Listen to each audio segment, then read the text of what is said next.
बाकी आप लोग क्या सोचते हैं उससे लिटरली हमें कोई फर्क नहीं पड़ता। जरूरी नहीं है कि गली से गुजरते हुए जो कुत्ता आप पर भौंके तो हर दफा उसको लात मारकर गुजरा जाए। इग्नोर कर रहे हैं हम, जो मर्जी कहते हैं आप लोग। इसमें लगातार हम देख रहे हैं कि पाकिस्तान अगर राजनयिक तौर पे देखा जाए, डिप्लोमेटिकली, तो शायद उसका ऐतिहासिक दौर चल रहा है जहां पूरे तरीके से विश्व शांति का केंद्र बन गया है पाकिस्तान। नरेंद्र मोदी के मित्र और अमेरिका के राष्ट्रपति उनके फ्रेंड डोनाल्ड ट्रंप ने भारत को हेल होल कहा है, मतलब नरक जहन्नुम कहा है। यही नहीं, उन्होंने वहां पर काम कर रहे भारतीयों को गैंगस्टर्स विद लैपटॉप कहा है।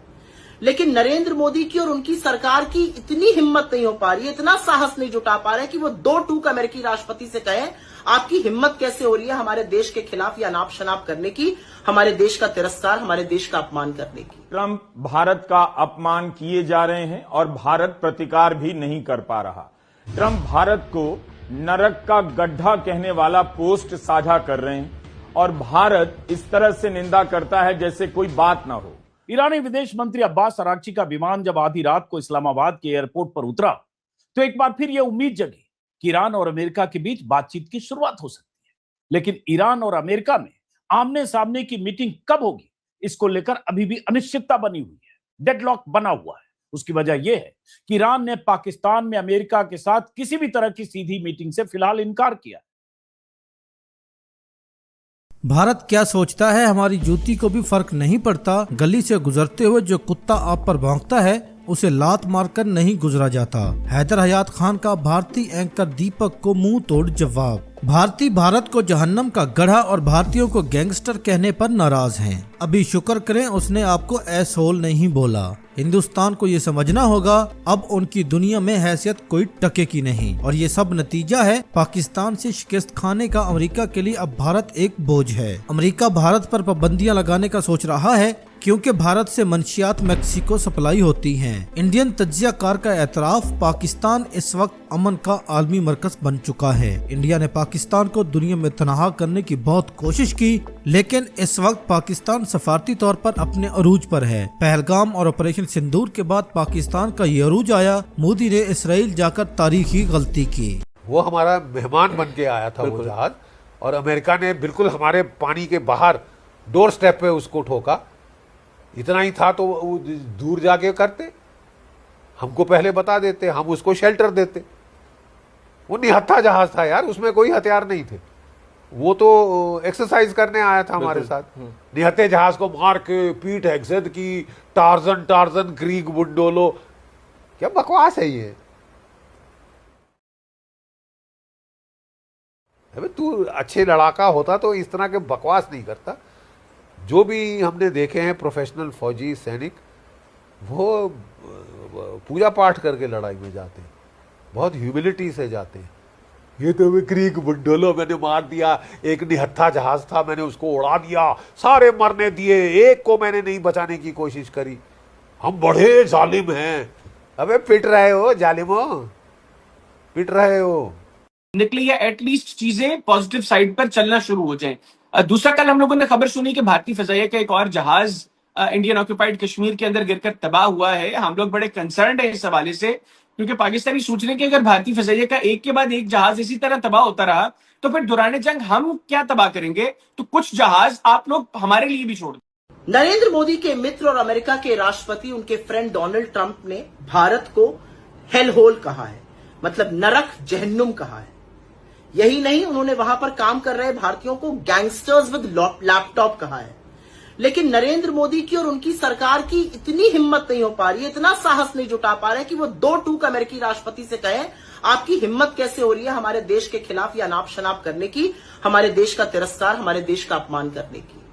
और थोड़ी देर पहले विदेश मंत्रालय के नुमाइंदे आए, उनसे पूछा गया, उन्होंने कहा हमने देखा लेकिन हम इस पर कुछ कह नहीं सकते। एक रीढ़ की जो हड्डी है ना, उसको गिरवी रखकर ये लोग सरकार चला रहे हैं। अरे देश के लिए तो खड़े होइए, देश के सम्मान में तो खड़े होइए, देश के खिलाफ जो तिरस्कार अपमान हो रहा है उसके खिलाफ बोलिए तो सही। और असलियत यह कि ट्रंप ये पहली बार नहीं कर रहे हैं। उन्होंने हिंदुस्तानियों को बेड़ियां पहनाकर, हथकड़ियां डालकर, मिलिट्री जहाज में ठूस कर वहां से खदेड़ दिया। मोदी जी चुप रहे। उन्होंने लगातार इंडिया को अब्यूजर एक्सप्लॉइटर कहा, हमारे ऊपर 50% टैरिफ ठोक दिया। मोदी जी चुप रहे। अरे मोदी जी को खुद तिरस्कृत किया, वहां गए जब तो इनसे मिलने भी नहीं आए, मोदी जी चुप रहे। यही नहीं, डोनाल्ड ट्रंप ने इंडिया का तिरस्कार करते हुए पाकिस्तान को गले लगाया हुआ है। असीम मुनीर को, जो नरसंहारी है, उसको घर रोज बुला के दावत देते रहते हैं। मोदी जी कुछ नहीं कर पाते हैं। बार बार डोनाल्ड ट्रंप कहते हैं मैंने सीज फायर कराया, खुद प्रधानमंत्री को अपमानित करते हैं, मोदी जी चुप रहते हैं। पता है क्यों? क्योंकि इस देश का प्रधानमंत्री कॉम्प्रोमाइज्ड है, कमजोर है, डरा हुआ है और उसका खामियाजा पूरा देश भुगत रहा है। इस देश के प्रधानमंत्री को अमेरिका ब्लैकमेल कर रहा है, भगवान जाने उनके पास क्या है, और इसी वजह से प्रधानमंत्री अपना मुंह खोलकर दो टूक ये कह नहीं पा रहे हमारे देश का लगातार अपमान करने का काम बंद कीजिए। कोई और प्रधानमंत्री होता तो जरूर कहता ये बंद कीजिए। हम उस देश से आते हैं जहां पर जननी जन्मभूमिश्च स्वर्गादपि गरियसी कहा गया है, मतलब मां और जन्मभूमि स्वर्ग से भी ऊपर बताए गए हैं। और यहां पर एक व्यक्ति हमारे देश को गालियां दे रहा है, हमारे देश को नरक बता रहा है, जहन्नुम बता रहा है, और प्रधानमंत्री के मुंह से एक शब्द नहीं फूट रहा है। मोदी जी आएंगे, मजे दिलाएंगे, मोदी है तो मुमकिन है, मोदी जी के अंदर इतनी ताकत है, फाइटर जेट आएगा तो मोदी जी खुद फाइटर जेट बन जाएंगे, मुंह से मिसाइल छोड़ेंगे। अरे परमाणु हमला हम पर हो गया तो गोबर लेप लेंगे, रेडिएशन नहीं होगा। यहां तक औकात रह गई है अब हमारी। ट्रंप भारत का अपमान किए जा रहे हैं और भारत प्रतिकार भी नहीं कर पा रहा। ट्रंप भारत को नरक का गड्ढा कहने वाला पोस्ट साझा कर रहे हैं और भारत इस तरह से निंदा करता है जैसे कोई बात ना हो। दूसरे कार्यकाल में भारत विरोधी स्टैंड लेने के मामले में ट्रंप और उनके प्रशासन का यह कोई पहला प्रयास नहीं, लेकिन हर बार सरकार, प्रधानमंत्री मोदी, विदेश मंत्री जयशंकर क्यों चुप रह जाते हैं?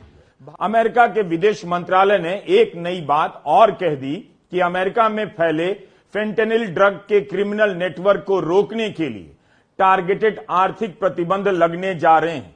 विदेश मंत्रालय के प्रवक्ता ने लिखा है कि यह नेटवर्क भारत, ग्वाटेमाला और मेक्सिको में फैला हुआ है। मेक्सिको के ड्रग कार्टेल को केमिकल की सप्लाई करता है। यह कार्टेल सिर्फ अमेरिका ही नहीं बल्कि पूरे इलाके की सुरक्षा के लिए खतरा है। एक ही दिन में दो झटके, नरक का गड्ढा और ड्रग्स का नेटवर्क। क्या इन मामलों पर विदेश मंत्रालय कोई प्रतिक्रिया नहीं दे सकता? भारत में क्या ऐसा कोई कार्टेल बन गया है जो मेक्सिको के ड्रग माफियाओं को सप्लाई कर रहा है? यही कानून का राज भारत में चल रहा है। भारत को कहना चाहिए कि उनकी जमीन से यह सब नहीं होता। ड्रग के आरोपों की आंच भारत तक आ गई, यह बेहद गंभीर बात है और अमेरिका कई दिनों से इसकी तरफ इशारा कर रहा है। इसमें लगातार हम देख रहे हैं कि पाकिस्तान अगर राजनयिक तौर पे देखा जाए, डिप्लोमेटिकली, तो शायद उसका ऐतिहासिक दौर चल रहा है जहां पूरे तरीके से विश्व शांति का केंद्र बन गया है पाकिस्तान। एक ऐसा देश जिसको हम पूरी दुनिया में आतंकवाद के मुद्दे पर साइड लाइन करना चाहते थे, हाशिए पर फेंकना चाहते थे। हमने बड़ी मेहनत की इसको लेकर। ये पूरा वाकया, इसको 1 साल गुजर चुका है पहलगाम से शुरू होकर और फिर ऑपरेशन सिंदूर, और उसके बाद अब ये लम्हा आया है। इसी बीच नरेंद्र मोदी जी, जिसने, मैं कहूंगी, जिनके दौर में ही एक ऐतिहासिक गलती, अगर वो मानेंगे कभी, तो ये हुई कि वो इजराइल चले गए। दुनिया में एक तरफ ट्रंप की मार हम सब पर पड़ी हुई है, ट्रेड पे मार पड़ी हुई है, इंपोर्ट एक्सपोर्ट पे मार पड़ी है, करेंसी पे मार पड़ी है, क्रूड ऑयल पे मार पड़ी है, हमारे स्टॉक्स पे मार पड़ी है। लेकिन इंडिया की एक इंडस्ट्री जो थोड़ा अच्छा कर रही थी वो थी सोलर इंडस्ट्री, और यहाँ पर चीजें बनाई जाती थी, बनाकर असेंबल करके बाहर भी भेजी जाती थी। ट्रंप साहब ने आज उसकी वाट लगा दी और भारत के सोलर गुड्स के ऊपर 123% की एंटी डंपिंग ड्यूटी लगाकर हमारा दरवाजा अपने लिए बंद कर दिया, जबकि वियतनाम का, लाओस का और बाकी का दरवाजा आराम से खुला हुआ था। 24 अप्रैल यानी कि कल अमेरिका ने अनाउंस किया कि भारत के जो भी सारे सोलर गुड्स हैं उसके ऊपर 123% की ड्यूटी 1% पैनल्स के ऊपर लगेगी। Major factor as high as 126% was the withdrawal of the Adani group units, Mundra Solar Energy and Mundra Solar PV from the US investigation, which triggered the highest possible penalty for non-cooperation. ये Adani group के खिलाफ ये actual था, major factor था। तो solar industry का मतलब है कि हम तो पूरे के पूरे मर गए। इससे 99% तो हमारे सोलर गुड्स वहीं जाते थे, अमेरिका ही जाते थे। अब कुछ लोगों ने, एनालिस्ट ने वार्न किया कि ये जो हाई ड्यूटीज हैं ये अब यूएस की मार्केट हमारे लिए एक किस्म से खत्म हो गई, क्योंकि 100 जाए तो इसके साथ ही जो कई ऐसी जो फर्म्स थी इंडिया के अंदर जो ये बना रही थी, उनके लिए तो एक किस्म से कहा जाए तो ऐसे जैसे डेथ वारंट होता है ना, वो है। वाली बात इवन जो हमारे मोबाइल फोन्स भी जा रहे हैं, जो एप्पल के यहाँ पे हम तो असेंबल करते हैं, उसके करीब 70 से 80% जो पार्ट है वो चाइना से आते हैं। और बाकी जो पार्ट है वो वियतनाम और कुछ और देशों से आते हैं, कोरिया हो गया या कुछ और है, जापान है, तो वहां से आते हैं। तो हमारे पास तो एक भी पार्ट नहीं बनता उनका, हम तो सिर्फ स्क्रू ड्राइवर लगाते हैं, उनको बंद करते हैं, डब्बा बंद कर देते हैं और अमेरिका भेज देते हैं। हम तो और कुछ कर ही नहीं पा रहे उसके अंदर।